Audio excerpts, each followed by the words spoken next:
Hey guys, welcome to my channel. I'm Stephanie Rose. Today I am doing a library haul. Instead of going to the bookstore and buying a bunch of books, I went to the library and borrowed a stack of them. Today I had a trip in town, so I decided to go to the library.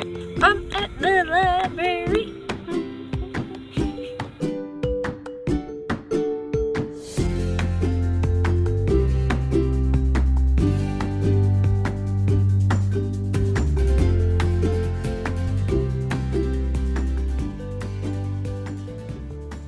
I've always loved going to the library. When I was a teenager, I lived within 1 to 2 blocks of a library. I used to walk there at least once a week, if not more often. I would come home overburdened by a stack of books. I would have my hand down here and it would be like under my chin.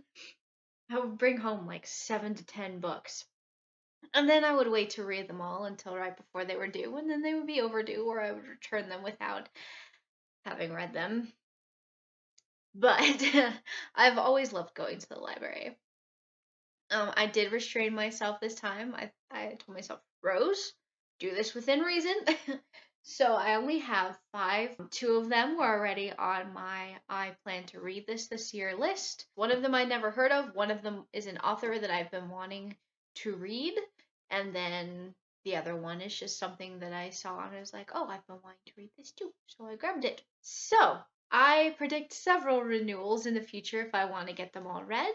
But here they are. This one is The Alienist by Caleb Carr. And this one has a TV show based on it that I haven't seen, but I did see the trailers for it, and that got me interested. When I realized that it was based on a book, I figured I ought to read the book, and I'm finally getting around to it. Maze of Death by Philip Dick. And this is a sci-fi author that I've been wanting to read. He writes shorter novellas. They did not have the books that I was looking for at the library, but this one sounded really interesting. So I'm going to read this. The next 2 are the books that I already had on my list to read this year. We've got Defy the Stars by Claudia Gray and Across the Universe by Beth Revis. I've already read the first couple chapters of this. I borrowed it on Kindle, like a sample, and so I got a taste of it. It's like I really need to read this, but I've been a bit hesitant recently on just going and buying the books that I want to read, because the books I want to read, like, it adds up, and we're trying to save money this year, so I'm borrowing it first, and if I love it, maybe I'll buy it on Kindle. Or if I find it on sale somewhere, maybe I'll pick it up. Or I'll splurge. It depends on how much I like it. So yeah, I'm really interested in this.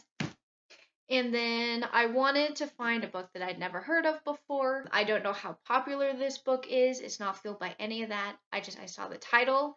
I thought that looks interesting. I grabbed it. I read the inside flap. That sounds really interesting. So I'm borrowing it. And that's how I've almost always done library trips. Is I scan the bookshelves, and if I see a cover or a title that pops out at me, I look further. This is The Cemetery Boys by Heather Brewer. At first, reading the inside flap, it sounded like just a regular YA novel, and then it got interesting towards the end of the description. So I'm looking forward to reading this. And it shouldn't be a long read either. This is a pretty short book. So those are my library books. I'm really excited about them. But I also recently had to return something to the bookstore. I figured I'd get some books out of it. So I bought 3 books. But I got this. This is Uglies by Scott Westerfeld. And I adored these books when I was a teenager. And so I've been wanting to get them. This was $3.40, and I'm actually very happy to have this and to not have paid too much for it. So there's this one. To kind of fill in the spaces, I got another book that I've read before, Percy Jackson and the Lightning Thief by Rick Riordan. Riordan? I don't know how to say that. I don't care. Yeah. So I also loved these books as a kid. I don't really know how they're going to carry over. Kind of felt the same about Bartimaeus and Magic. but we'll see. I'm going to read it again, and I'm not obligated to keep it if I end up not liking it now that I'm older. And then a book that I have never read before. It looked interesting and it was cheap. Terminal Alliance by Jim C. Hines. The description kind of makes it sound like a Hitchhikers of the Galaxy style writing, either sarcastic or satirical, but either way, it's supposed to be kind of funny and a little bit ridiculous. So I'm looking forward to reading this. It's kind of at the bottom of my list right now, but I'm sure it'll be a fun read once we come around to it. Also, we are not done with the overload of books from the beginning of this year because my husband finally bought me books for Christmas. So I've got 2 of them. He got me Becoming by Michelle Obama, which I always read as Becoming Michelle Obama, and I think that's kind of the point. Apparently this is a top-selling book from last year, but that's not why he got it. In fact, his he had a little note come with it, like this came gift wrapped in the package, which was kind of cool. And he said, to my strong and independent woman, because that's a joke between us, I am a strong and independent woman who needs no man, which I don't. And I am. But yes, so he got me this. And he also got me Walden by Henry David Thoreau.